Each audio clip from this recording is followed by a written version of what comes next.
So with this lecture, I'm going to continue off of some of the stuff that we were investigating in the last one and go over some more dynamic analysis tools. So we'll be working in the VM again, and we'll go ahead and pick this up, but I'm going to bring up, I just realized that it will probably be helpful if I bring up the previous lecture. So let me do that really quick. So there we go. The reason I'm saying that it would be useful to bring this up is that I had this kind of sequence of steps that we were discussing the analysis of, and I'm going to refer back to this when I'm talking about some of the tools that we'll be messing with. Although I'll probably end up using the same malware sample that we were dealing with,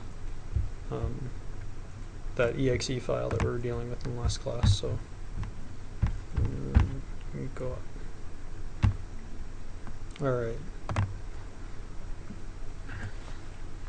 So I'll just kind of give like this lecture. I'm going to talk more.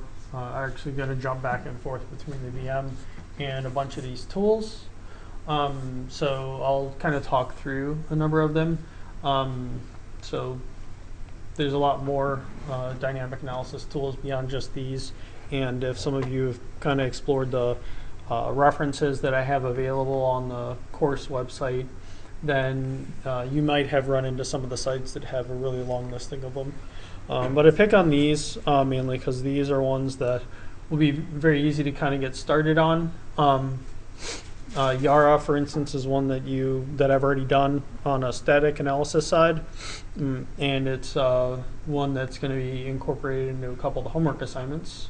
Sysmon is one that's been around for a while, but it's one that's become very popular recently.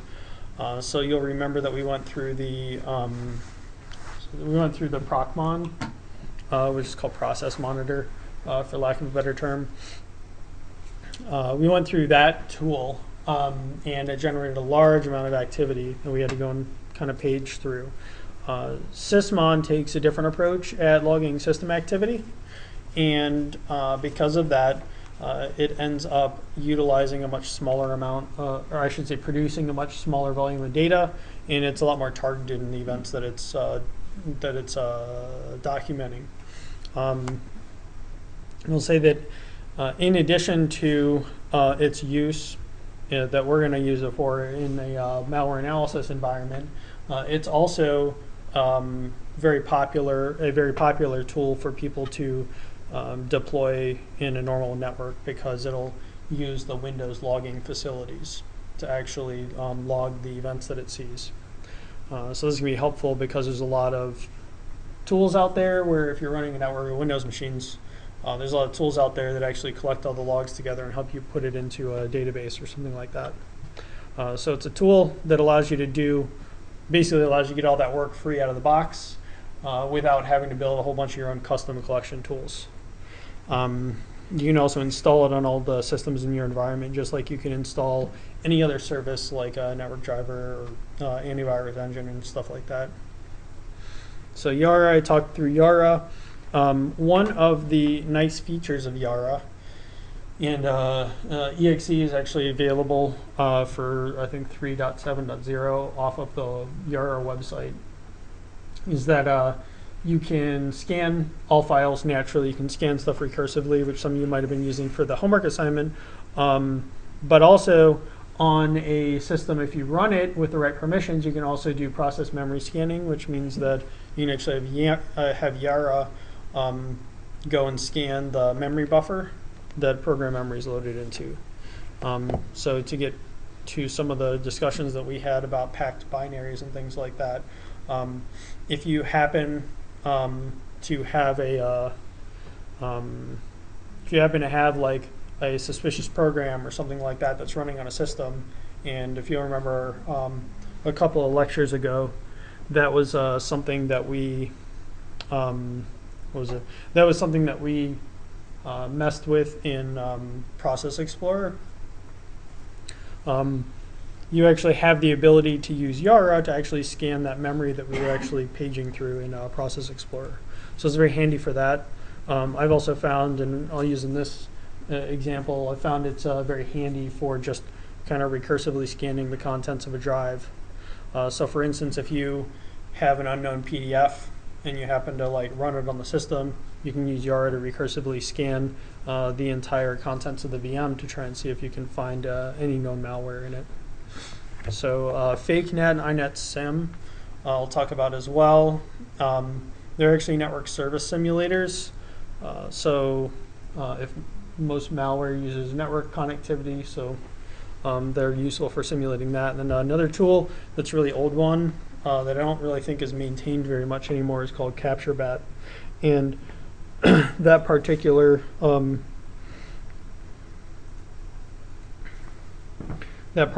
one can actually, even though it's not maintained too much anymore, it has a nice feature where it allows it to capture artifacts from file system changes automatically for you. So we'll go into Sysmon. Do you have any documentation on FitNet and NCM? Yes. I'll have it in a couple slides. And also links to deeper documentation. So yeah, so this is basically like, if you want to call it the agenda for today. So Sysmon, it's a configurable system monitor. So it's originally designed to assist developers. So Microsoft originally developed this tool so that people who are writing software to run on Windows systems could actually get a nice amount of event tracing out of Windows about what system level effects are occurring. This would help them in the debugging and diagnostic process to try and figure out, you know, to try and figure everything out. So basically, try and figure out what's wrong. This, you know, the security community got a hold of it, and they said, "Hey, this is very useful because, you know, just like a debugger is very useful, both for software development, but also for malware analysis. This event viewer, or I should say, event tracing API, is also very useful." And so this person does a lot of kind of malware research, also his Twitter handle. They posted a configuration file for this event tracing API, or I should say for Sysmon, that allows it to, basically is a really good starting point for a configuration that will filter out a lot of normal Windows background noise. So for instance, you know, a great example is that whenever you are running Windows, there is a whole bunch of Windows updates attempts, AV updates attempts.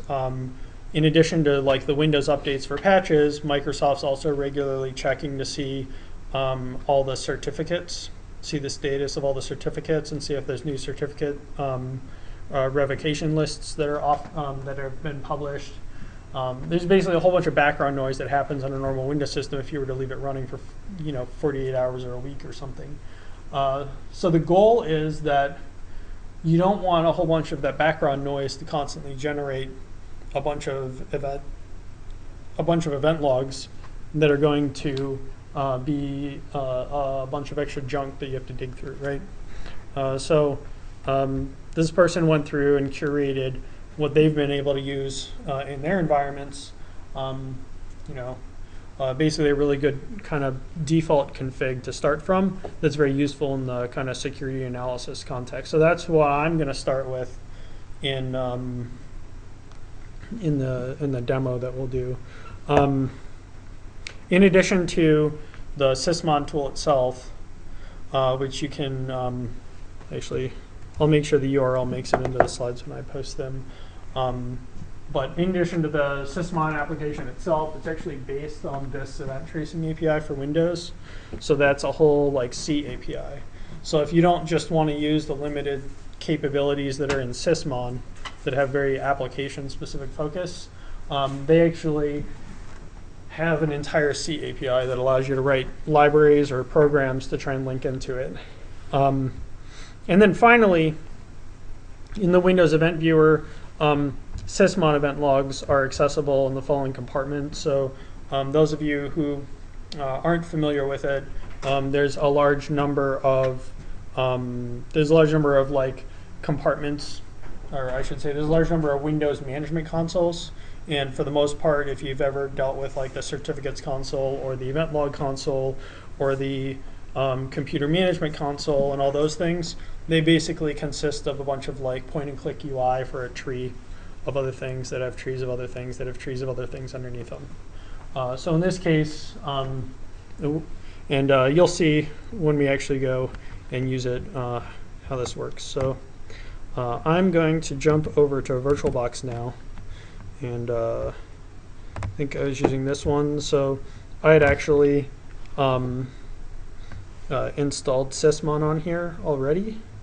But I'm going to just, I'll just restore back to before sysmon was installed. There. So, let me double check my network settings and make sure everything's good. Okay, all that's good. So this is, if you remember, this is more or less where we left off last class before I double clicked on this thing. So I've basically reverted the machine back to what it was before I clicked on this thing. So I'm not going to mess with that right now, but what I am going to do is I'm going to bring up this thing, VBox, the share, so basically to transfer stuff back and forth. And for those of you, I think I had a couple questions, so apologies for the side jump here. I did have a couple of people ask me questions about being able to use some of the more advanced features in VirtualBox, like this virtual, like VBox SVR virtual network share, as well as the USB functionality. So this allows you to, if you wanted to, you could actually mount USB drives in it. The sequence of steps you need to do with that is a little bit more complex, but it's only supported if you install the guest editions, which is you can either go to their website and you can download them, or every single version of VirtualBox actually comes with it right here. So in the devices menu, you can actually insert guest edition CD image, and this is really just a shorthand for like going to the optical drives and finding the guest editions manually that way. So I just figured I'd let you all know, like, it's in the devices menu, you can get it in there. And if you ever do upgrade the version of VirtualBox that you're running, it's usually a good idea to also reinstall the guest editions on all of your Windows VMs and all your Linux VMs. Otherwise, you can start running into a situation where there ends up being a basically a feature gap between the two, and then some features that used to work out of the box no longer work. So jump back to this now. So what I ended up doing was I actually collected a whole bunch of the dynamic analysis tools and I just dumped them into one big folder here. So sysmon is actually underneath this SysInternals folder. And then I actually have a copy of the configuration file right here as well, the one that I was pointing at. So I'm just going to drag both of these over here to my desktop. And so there it goes.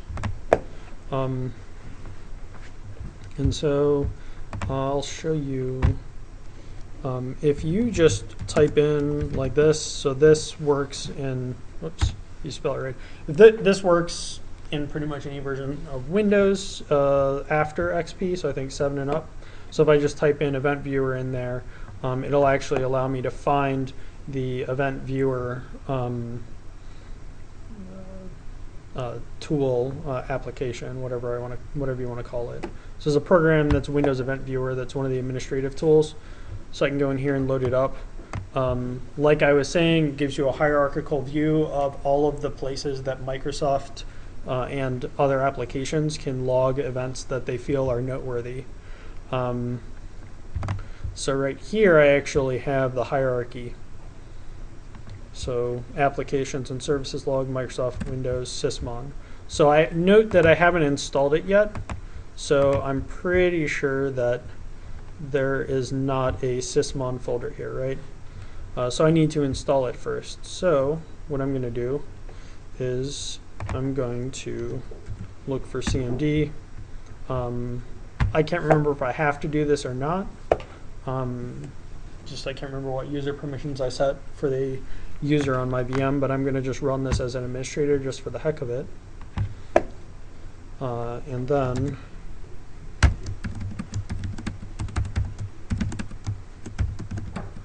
so SysInternals is right here. So Sysmon is right here as well. And I think I can do like that. So sysmon-h.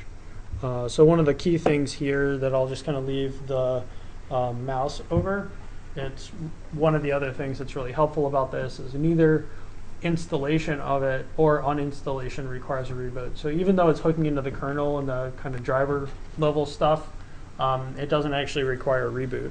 So this is one of the nice features of Windows that exists.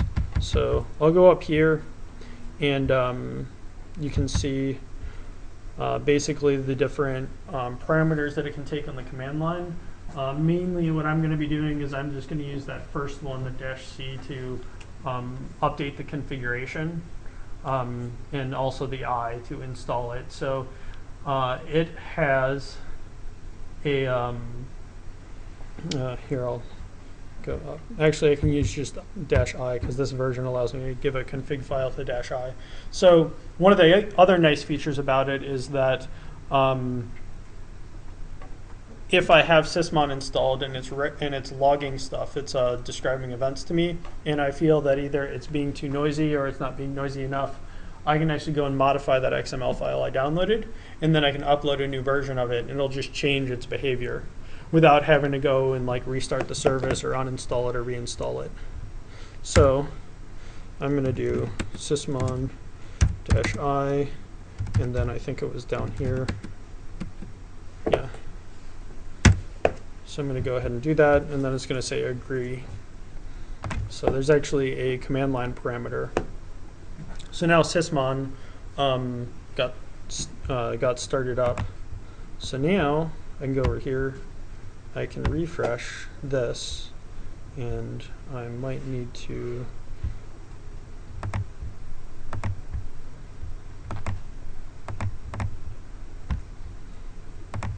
I might also need to wait until some events that would cause, yeah.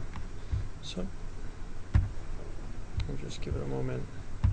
So for instance, I might do this, just like load up Internet Explorer or something like that.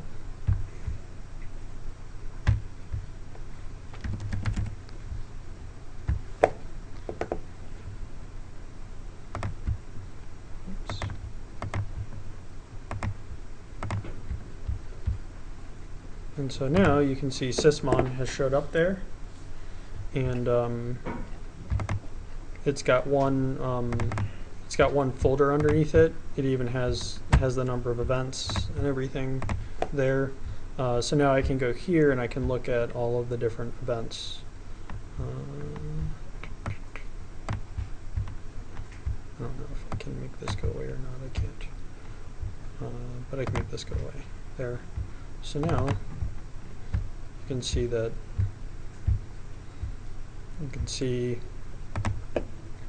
the configuration state changed. So it recorded events that occurred because Sysmon was run and messed with its service state and configuration state.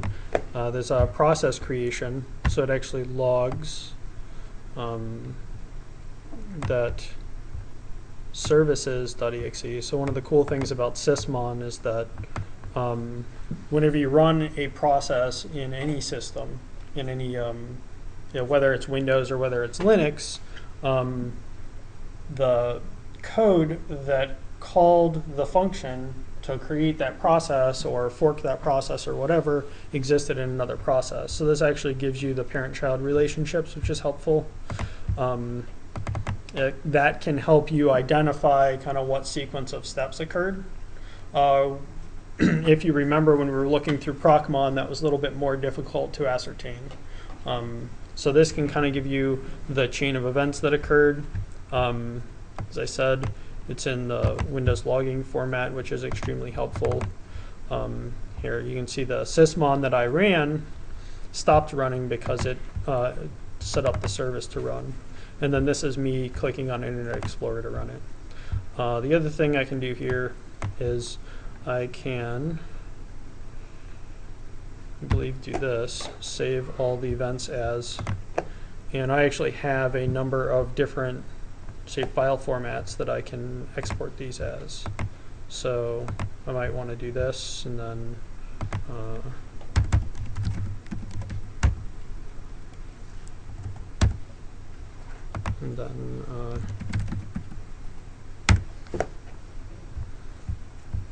so now I have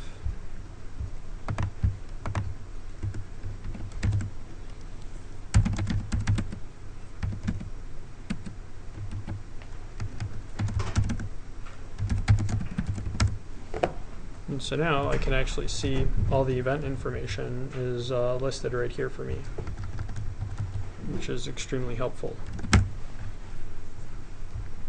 So likewise, I think you can load, it gives you the ability to load it up in a spreadsheet or process it with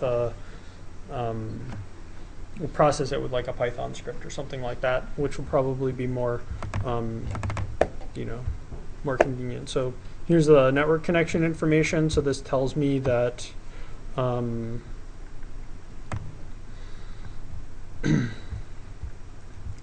that for some reason network connection was attempted. It has the protocol, it has the source IP, which in this case happens to just be an IPv6 IP, source port, destination IP is right here, destination port 135. So yeah, and this is actually the same IP on the source and destination, which means that Windows connected to itself. It tells me which program tried to do it. So this is mmc.exe, which is part of the Windows management console. Machine, I think it stands for machine management console or something like that. So you can see this thing's getting some nice event data on the network connections that are occurring, the file changes that are occurring, the process changes, and so forth. This also, if you happen to be using the like the Windows GUI tool too, what's extremely helpful is that it also provides you with a link to Microsoft's documentation about that particular event, so you can actually find more information about it. So in this case, this is a great example of something that I might actually choose to, go back to the configuration file and modify, and then reload the new configuration file. So, so I think I have a slide on one more slide on that. Yeah, so it allows you to inspect and log the following event types. So some of these are semi-duplicative with what we saw with the Procmon. However, the events in this case end up being a little bit more, we have a lot more metadata on them, and we have a lot less there's a lot less volume of them. So one of the other neat things is that, so this thing tells us that it also allows us to identify the process actions or accesses. So if a, I believe it was discussed other day. I think I was answering some questions after class, kind of about some of the privileges that Windows programs can have in being able to access other Windows programs and their memory spaces and everything, and there not being a huge amount of separation between the two. A lot of support for that capability dates back to the early days of multitasking, when the whole concept of actually having two programs that can interact with one another to try and get some larger project done was kind of a novel idea. And so breaking down a lot of the barriers to get that working was one of the things that Microsoft Windows did really well.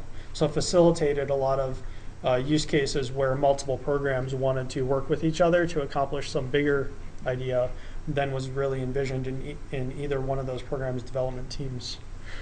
So because of this, you know, there's a lot of programs in Windows that have support for things like that.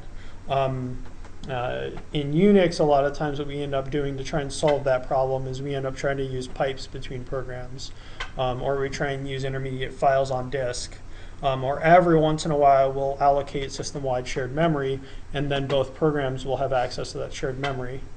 But very rarely are we able to actually directly jump into another process's memory space in Unix. But in Windows, there's a lot of facilities to allow you to do that, and they know that it's that it can be a glaring vulnerability. So those types of accesses, attempts to jump between processes like that, is also something that gets logged as its own discrete event here. Another thing that is noted here is a program trying to change the creation time on a file. So after a file has been created, you can go to that file and then change the creation time again if you want. And there's a bunch of tools out there to do it. However, in practice, that's not a very common sequence of steps to occur. If you are a malware author, a very popular approach to trying to conceal your existence is that once you install your malware onto a system, then you have code in the malware that tries to see maybe what the timestamps are, the creation times are of some normal Windows DLLs and stuff like that, to try and get maybe a rough idea of the last time the system was updated, or the last time the system, or I should say the time when the system was freshly installed, and then overwrite the creation time of your malware with that date. This would likely make it a lot more difficult for, say, someone to try and find when your program first showed up on the system. So trying to do those types of things is also logged by this tool. So it has a lot of very specific logging in place, and this is where kind of the security folks got a hold of it and said, hey, this would be a great place for us to look for a certain set of behaviors that we usually only see malicious programs trying to do. And then it still has some of the more general purpose stuff that's got a lot broader developer applications like thread creation, file creation, pipe creation, and connection. So those three things can very often be, especially in Windows, can very often be operations that sometimes failure isn't entirely obvious. Or I should say the root cause of failure is not entirely obvious, or other times whether or not the program actually ran code that tried to do it actually occurred. So these are great inspection points on both the development side, and that's why they were in there first, but they're also really great ones for the malware analysis side as well. WMI is Windows Management Instrumentation. So that's basically a large system under the hood in Windows that allows you to get access to a lot of in-kernel and OS level data structures. Allows you to run queries against it and everything like that. We're probably not going to dive too much into that interface in this class because this isn't really a Windows internals class. But there's a lot of documentation out there to use it. You can gain a lot of insight about a system by using it. There are also some variants of malware that do utilize that to try and get information from the system, or even try and perform actions on a system through that interface. Raw device access is another thing that's specifically called out by this tool. So those of you who are familiar with having to do this in Windows, usually you end up giving like the open call a path that looks something like that. This is trying to get direct access to like the hard drive or a removable drive or something like that, so that you can actually deal with it on a sector by sector level. So this is similar to trying to open anything in /dev on a Linux system. And the idea here is that on a normal running system day to day, you don't have a lot of tools that are trying to access the hardware this way, because most of those tools want to go through the normal operating system access checks and everything. So occasionally we do see malware that will try and bypass a lot of those access checks and access controls. So for instance, if you have system policies that tell you that the normal user cannot read a bunch of files on the system, like some private keys for certificates and stuff like that, if you try and use this approach to reading the drive, then you can try and navigate to where those files are stored on disk, and then you can try and read the raw data off the hard drive. So it's another vulnerability that they provide inspection to. Drivers being loaded, image loading. So we talked about load library and some other stuff. Basically, Windows has this general concept of an image is a Microsoft PE 32 or 64-bit executable image that has all the different sections laid out, like what we saw with OBJ dump.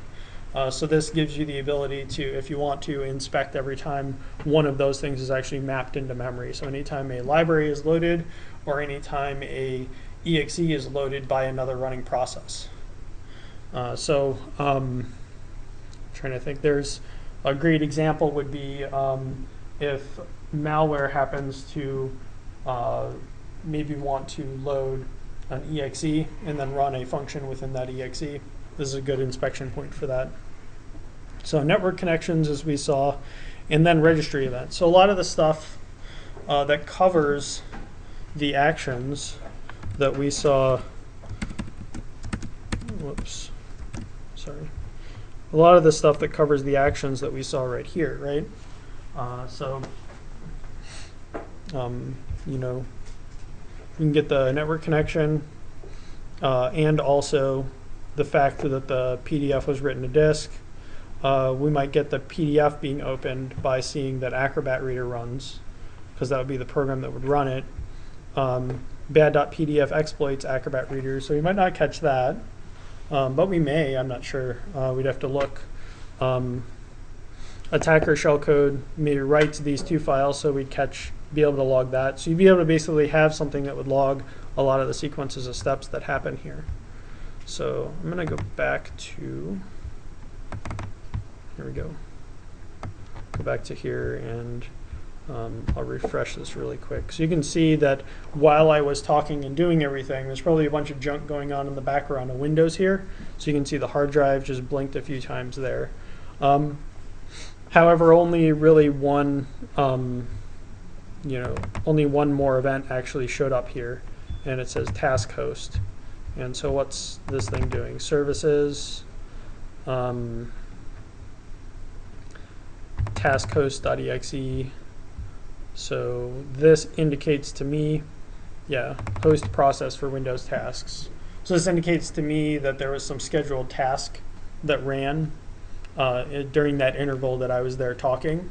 And so it logged one event for that thing happening, despite that might have done a number of different things. So, that's a kind of good sign. It's a nice balance between still giving you a lot of visibility without necessarily,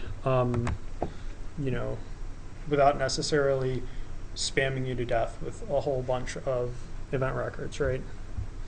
So what we can do is we can try and run this thing here.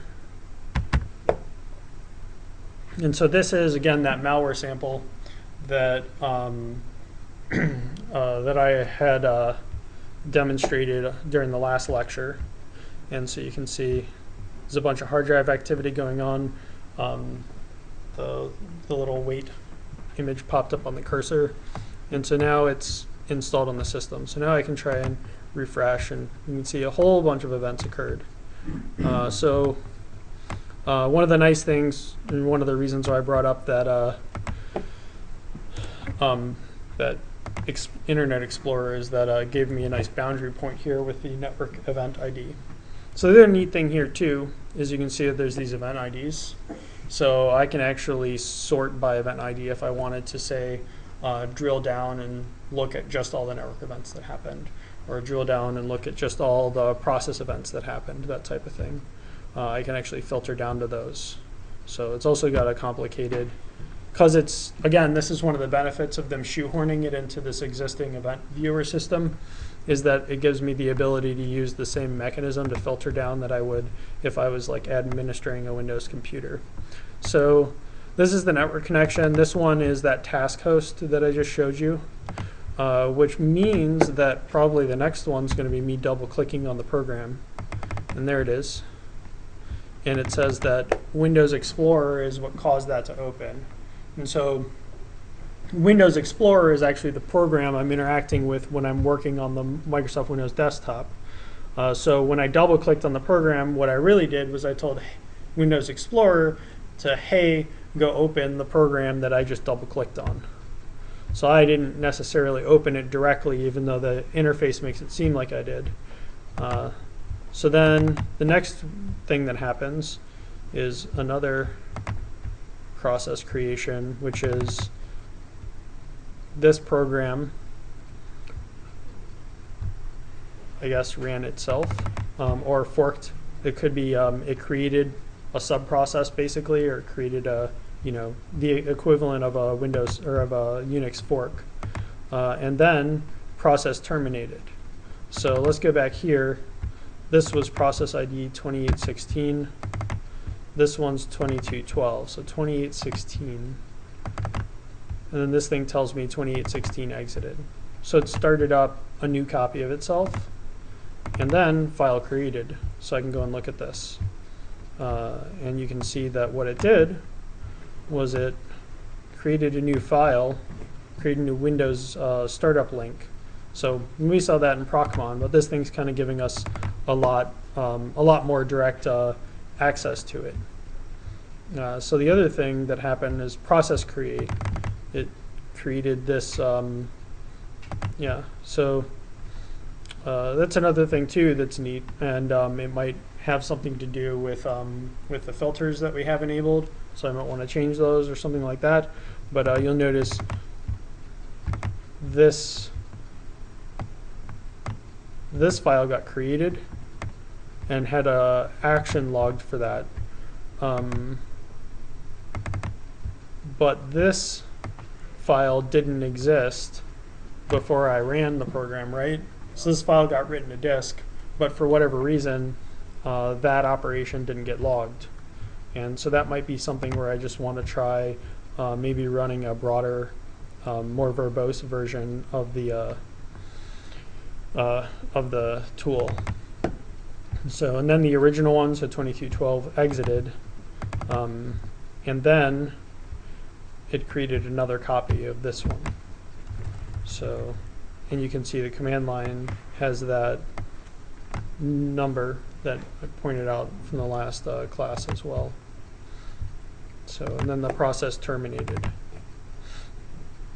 So this is that first process. So when it restarted itself under the new name, it actually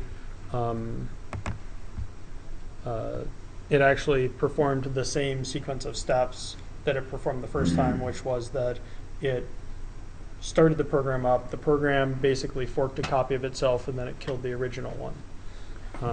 So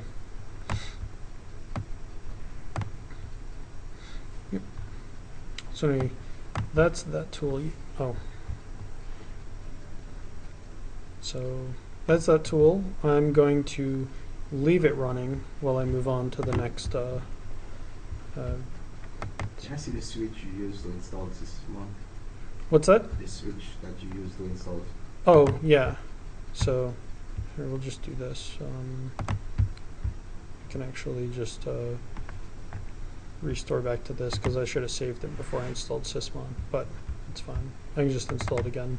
So to install Sysmon, what I ended up doing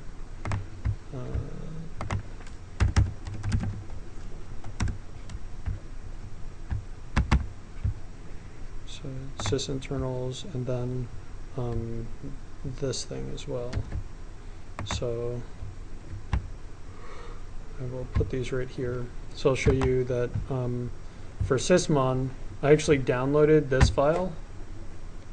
So I'll let this thing go to it if I can get the internet connection. I might have to, give me a second. No, I don't want to do that.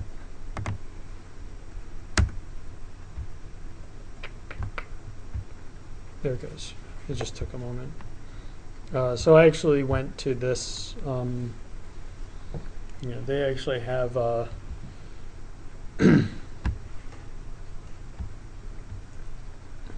there's a whole bunch of other people that are now working off of this. So like Ion Storm's one of them. So, they actually have a version of this that they have exported here. And then they have a whole system threat intelligence like package that they try and bundle it up into.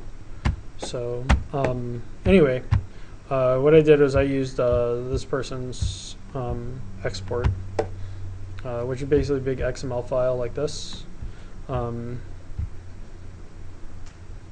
So they have a whole kind of documentation about it. And I think down here they actually have some explanations as to why certain design decisions were made. So see, and this can be very insightful for you. So it says like, I don't care about sandboxed processes, which is a feature that exists in Windows. So don't show me what's happening in sandboxed processes. So for the malware analysis perspective, that might actually be something worth disabling, or I should say, that might be a filter that is worth, that's worth leaving on. So another thing is they have Windows error reporting telemetry. So Windows has like an error reporter that regularly publishes telemetry, and if you install Windows 10, if you go through there, there's actually a number of checkboxes where it asks you if you want to send Windows or send Microsoft periodic information about your system, and this won't be tied back to you. If you chose yes to that, then you'll be sending network packets back to Microsoft, and this is the option to basically prevent sysmon from logging those connection attempts. They have a whole bunch of stuff in here for the different services that exist. But anyway, what I did was I downloaded this file and then here. And then in here I'll go and do this again. Run as an admin. And basically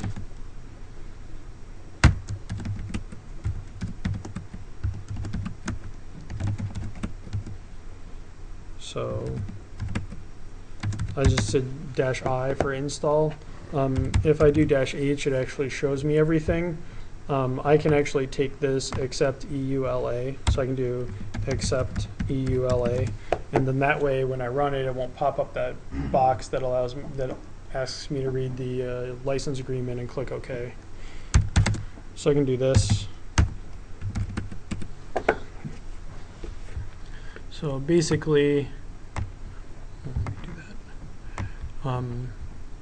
Yeah, so basically, in a nutshell, I'm just going to tell it to install itself and then make sure that the initial configuration file it uses is the one I gave it. So I can actually try and see what happens. I think I can install it just with some default options. I can't remember exactly what all is the default. Or I can add a little bit more. So I can do this. So I can do L, I can do N, I can do R. So let me just do L, M, R. So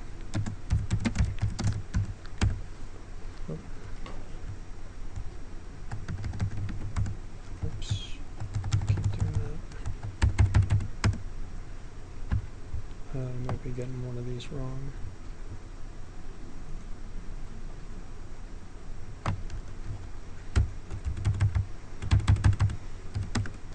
I'll uninstall it and then try reinstalling it again. Oh, that's not gonna. One of these it doesn't like. Let me see. Gosh, I don't know. Oh, I know what it was. There we go. It was I typed M instead of N. So now I can install it with all those features, and then let's just save a copy of this for a moment. So save state, take a snapshot, start the VM back up. So take a snapshot and then start the VM back up. Now it's running again. And so now it would be nice to be able to try going back into the event viewer and see. I actually can't remember entirely what the default options allow you to inspect. So what I've done now is I've actually installed it with the default configuration. It's just not providing a file to the -I option. Allows it to run with a default configuration. Yeah. And so as you can see, that's probably caused the system to slow down a little bit. So, which is a good sign for what I'm trying to do, right?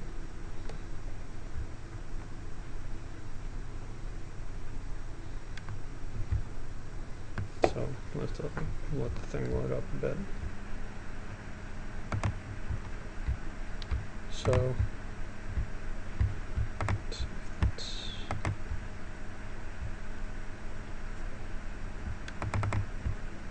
going to take a moment to get it.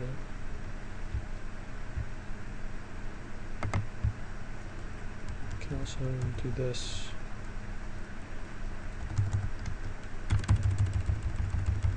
Just to speed things up a little bit.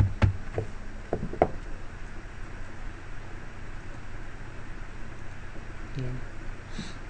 And so what's happening right now is it's actually probably logging a lot more verbose level of event data to the service panel, which is the reason why it's taking forever to refresh. And if you're in the room, it's causing the fan to run really fast. So now that I shut it down, I can actually go in here and try and see what it decided to give me. And I guess it didn't manage to get anything logged to the, yeah, it might not have managed to get anything logged to the section here. Oh.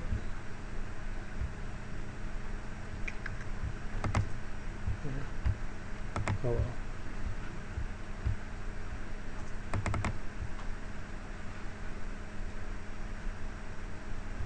Yeah. So, and also because I uninstalled it, it probably removed all the log entries. So that's really good to remember as well. Is yeah, get the log out, export the log before you stop it. So I'm gonna go here, and so I'm gonna go to the next pieces. So that was Sysmon. So I'm gonna be. The cool thing about Sysmon is not necessarily that it's like the latest and greatest inspection tool. I'll say that for any of the tools that we're looking at, where possible, it doesn't necessarily hurt to actually run, say, multiple tools at the same level and kind of layer your tools. You can a lot of times get a complete picture of what's going on that way, or maybe from one tool, for instance, Sysmon was really good at capturing the activity that happened just from that piece of malware that I ran. That might be useful in gathering the data points that then you need to run into your procmon logs to get more activity that's specific to that particular component. So the next thing is network simulation. And so this is where running inside the VM and having the VM networking configurations can be extremely helpful. So when working with malware, it often requires some sort of network access in order to function. That's why, I had you all set up the host-only network and also try and perform those attack labs earlier on in the semester. So one of the big ones that occurs is DNS simulation. So that's one that a lot of times you end up having to incorporate into your into your analysis, because for the most part, a lot of malware samples tend to try and reach out to a domain name, or some of the attacks end up being delivered through like a website or something like that, and domain name's typical way to get to that. I like using this DNS mask tool, and I'll have some kind of examples in the next slide, I think, on using it. But it gives me the ability to make a DNS server impersonator almost that allows me to listen to the IP address on VBox net 0. So in my case, if I run this tool on my host, then it allows me to only listen for connections from my VMs. The way that I usually configure it is I configure it so that all of the DNS lookups are going to resolve to the IP address of my host, or of basically my network simulator. The two tools I recommend are these two, so FakeNetNG and iNetSim. So these are both Linux programs. Actually, FakeNetNG is a program that can, I believe, run in either Linux or Windows, and so it's distributed for both, which can be very helpful for some of you. And it's also a Python module, so you can actually install it using Python's pip packaging tool. So there's two possible configurations depending upon your, depending upon your environment. So a lot of times what I'll end up doing is I'll have a dedicated analysis system, and then I will run these Linux tools on the host, allow them to listen for incoming traffic. But the other option is that I can run them on a secondary Linux VM. The only thing is that I need to make sure that just the DNS requests are resolved properly. So I'll go with the first one. So the DNS mask tool is it's actually very neat. It's basically a one-piece tool that allows you to do DNS serving. So it allows you to run a DNS server off of it. It allows you to run a DHCP server off of it if you want to. I don't use it for that in this example, but that's something that you are entirely welcome to use it for if you want. It also allows you to run what's called a TFTP server. So that is the protocol. It's another thing I won't get into here, but it can be very useful for you if you want to set up labs of VMs that can allow you to net boot things. So they just kind of bring it up as if you do end up exploring this tool. Those are some other features that are in it that I found are extremely valuable if you're setting up more complex lab environments. The configuration that I'm going to use is this one right here. So this is the one I've actually using, I will be using on my laptop for the demo, and it's 5 lines long, which is really nice.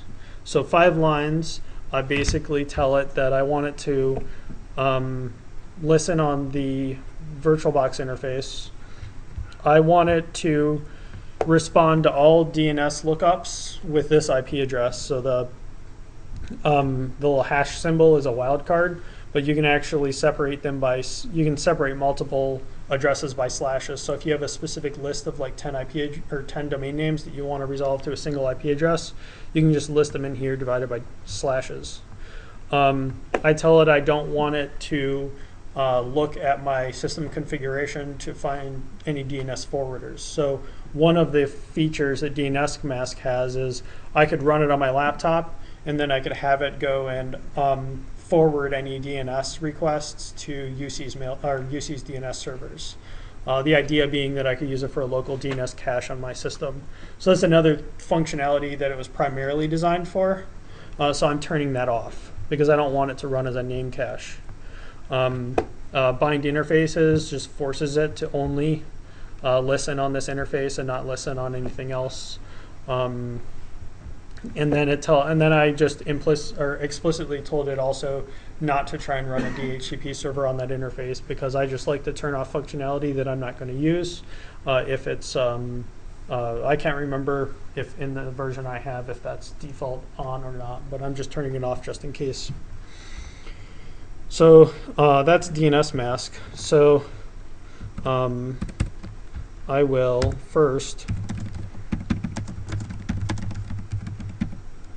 So I actually have a handful of it running because I also have done. I have a. Sorry. I use like a Zen or whatever for virtualization for another project on this computer too. But these ones right here, these two lines right here is basically what you should look at. So I actually have it running right here. So I'm going to kill it. So this is the other thing too that's nice. I can, let me look at this. No. There. I think I can do, I can't remember, let's see, yeah, no daemon.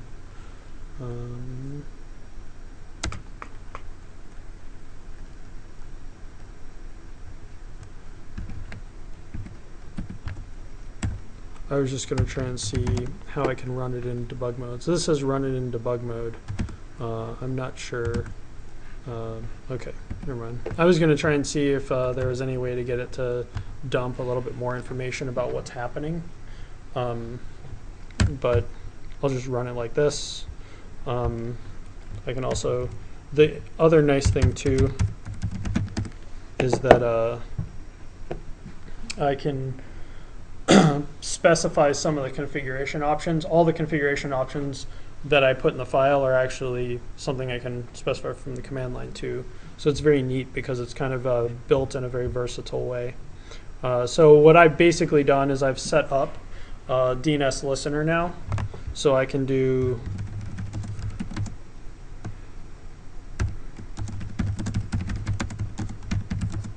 so I'm going to basically look for any of the I'll move this up a little bit because I think it's probably kind of low. Basically I just want to make sure it's running, make sure it's listening and everything like that. So I'm going to look for anything that's possibly listening on port 53.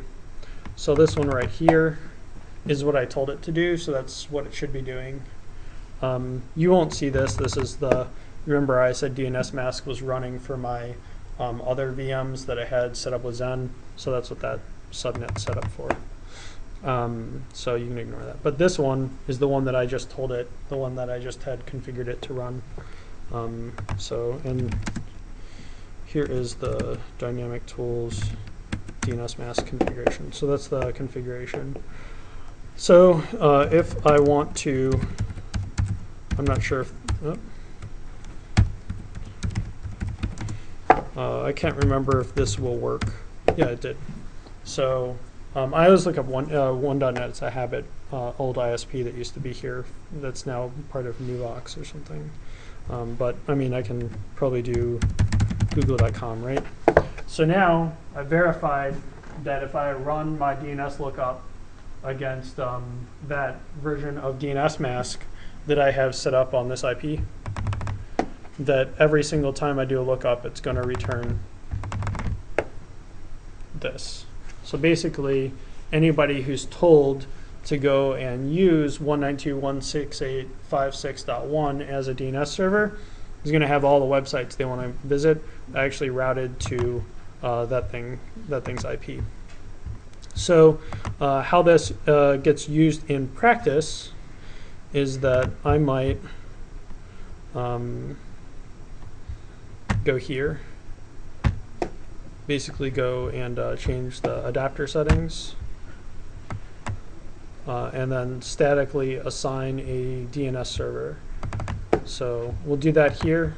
just because I didn't go in and configure all the DHCP stuff to make this work perfectly, so I'm just going to manually override whatever DHCP tells me.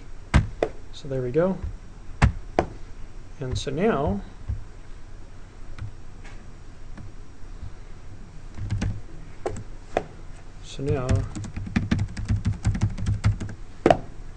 it thinks that google.com is my computer, or is my host, and it's able to connect to my host. So the next thing that we'll look at is, and I think I'm just going to do the iNetSim version of this. I'm not going to do both of them because it's a little bit redundant. The reason I put them both here is that they're both really good tools for doing network simulation, and they don't exactly have completely overlapping feature sets. But iNetSim is the one that I'm a lot more familiar with. It's been around, I should say, it's been in the public domain a lot longer and has a lot more kind of people who've contributed to it. So I like it. It's an open source tool. It's kind of got its own website here. It's a very well established project. Provides you the ability to simulate numerous popular internet services. So I kind of gave some examples up here: HTTP, HTTPS. So if you want to, you can actually host an SSL site using it, because some malware likes to talk over SSL channels these days. Mail protocols, it supports the unencrypted, or I should say the plain text and also the SSL enabled versions of both of those. IRC, so Internet Relay Chat, and some common Unix services. So it's very useful. Again, this is one where there's a default configuration, and then you'll have to modify that configuration a bit to get what you want. So there's that aspect to it as well. And then I'll make sure that that's also available too. So basically all the configurations that I'm working with through this whole lecture, I'll make sure they're available. Network simulator, another one is FakeNet NG. One of the interesting features of FakeNet NG that I think is particularly neat is that it's actually designed to either run as its own dedicated service on a host that's simulating, that's simulating a server, or you can actually run it inside the VM that you're running your malware in, and it'll intercept a lot of the network connections that are trying to occur to try and simulate. You can actually put together really complex network simulations with it without having to use more than just your Windows VM. So in this example, we'll be messing with iNetSim, and I'll use my Linux host to run iNetSim, and then I'll have my Windows VM trying to connect to that. But the nice feature that's in this FakeNet tool, where it doesn't exactly have as many service simulations, so it doesn't simulate as many services, it does have the ability for me to run this on the same machine that I'm running my malware. And then if I did that, it'll actually intercept a lot of the network attempts. So it allows me to simulate a network without having to have any network configuration or host-only networking properly set up. So I don't have to go through all those configuration steps. It also means that if I wanted to run it in a self-contained VM environment, I don't need to mess with any firewall rules or anything like that. It can all run on one single VM. So that's a really cool feature of this one. It was released by FireEye, so it's a tool that's been curated by them for a while. And the most recent version of it was released about a year and a half ago. So there's a blog post where they go into how much they like it, how valuable it is for them, and then the source code's actually available here. It's a Python program. It's relatively readable, and it's very modular, so you can add your own new services to it if you want. So it's definitely worth giving a look and testing out both of them to see which one works well for you. So what I'll do is I'm going to be lazy, and I'm just going to run it as I actually have it in here. So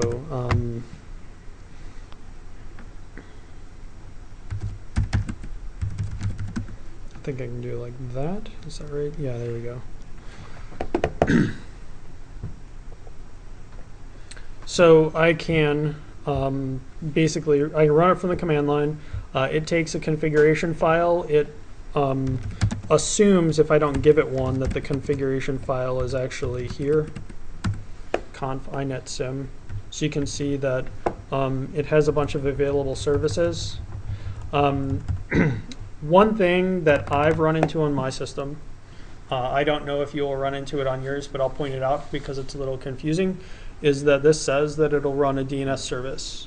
However, for both of these, I was not able to get either one of them to run a dedicated DNS service, nor did it give me any log output that said why it didn't, even though I have this configured as on.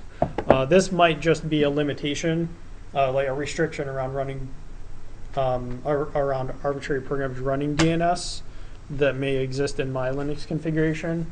So you're more than welcome to experiment with that feature. I couldn't get it to work, and I think it has to do with the fact that I have a DNS, like a local name cache running, and it just doesn't know how to do the same kind of very limited execution that DNSMask does. Or if you remember, I had a whole bunch of configuration lines in the config file for DNSMask that forced DNSMask to only listen on the VirtualBox interface.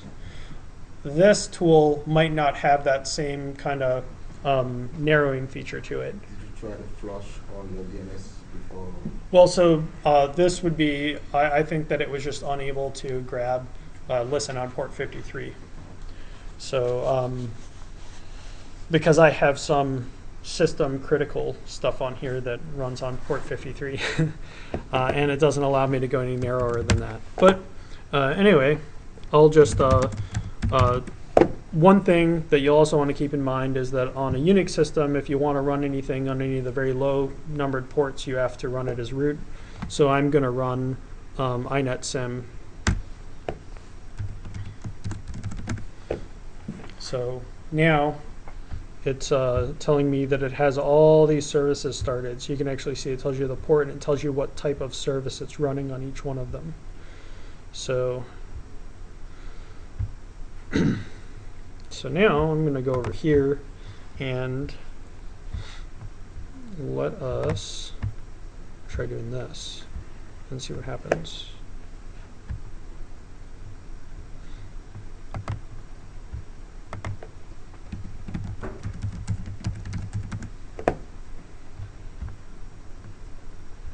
If I remember correctly, Microsoft Internet Explorer has this weird thing where it needs to do something else on the first try. Yeah, here we go. So this is the default page for inetsim fake mode. So this is an HTML document. So I wonder, I can't remember. So this is cool. So one of the cool things about inetsim is that in addition to it faking a web server, you can tell it to also use pattern matching on the URLs to serve you certain file types based upon the file extension. So that if the tool is expecting to get an image, then it served an image. If it's expecting to get HTML text, then it served HTML text. I don't entirely remember how many of these are implemented out of the box. Yeah, so this is the, if I want it to just give me plain text, then it'll give me plain text. I think also, do you want to run blah.exe, right?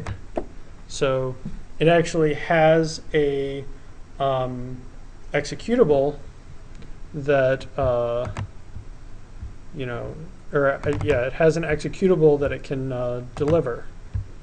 Yep, which is just default binary. So it has an executable that it can deliver so that no matter what URL a malware is trying to download from the internet, if it's trying to download an exe and it gets an exe, then this will show up, you know. So those are some of the cool features. I can also do this. I can oh,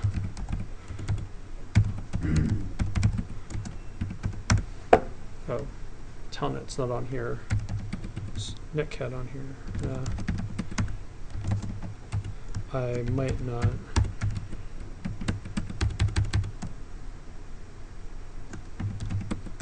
no, I was going to say that I could connect to, I don't have Telnet installed on here, unfortunately, but I could also connect to port 25. I can do it here, though, so I can just pretend to be doing it from there. So Telnet.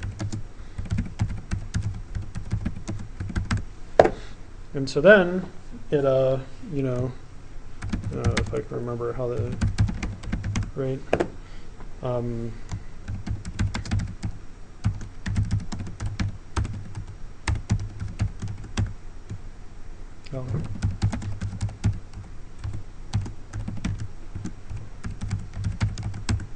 right, and then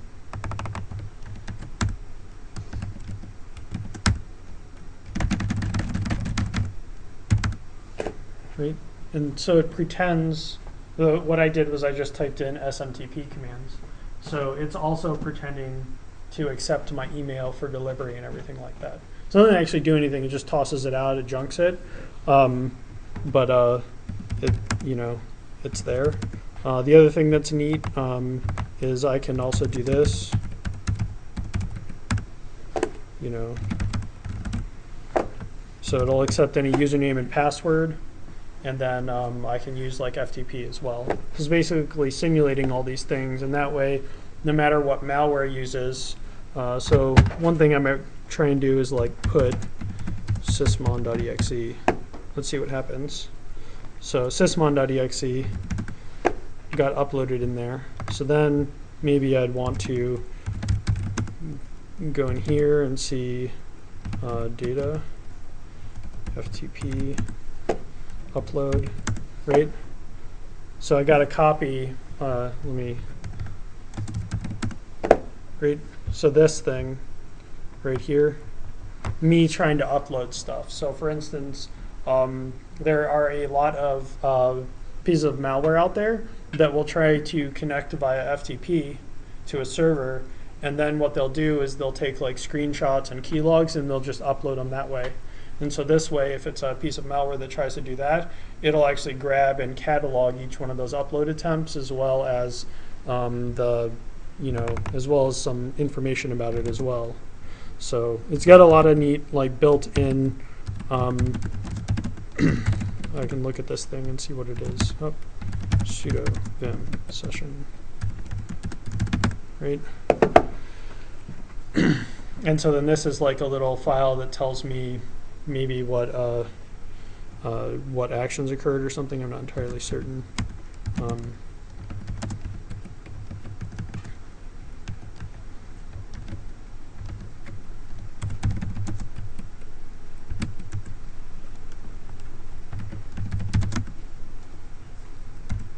Yeah. And then this, if we remember from looking at the exe files the other day, there's that MZ header, and then this program cannot be run in DOS mode, and then there's .text. So this is literally just a copy of the sysmon exe that I uploaded. And it just chose a random, it's actually going to be a checksum of some sort, so it hashed the file, and then it just named the file that hash. That way, if the malware ends up uploading the same file name over and over again, the malware will think that it's overwriting the file, but this tool is actually catching and capturing every single different version of the file that they're uploading, which is a really handy feature as well. So, okay. But yeah, that's network simulation and then event monitoring. So then it's the end of class, and then I guess spring break begins in a couple days. So I'll go ahead and close it down for today, and then we'll pick up at with a brief kind of intro to CaptureBat, and then we'll probably start using the debugger to actually start doing runtime analysis when we come back.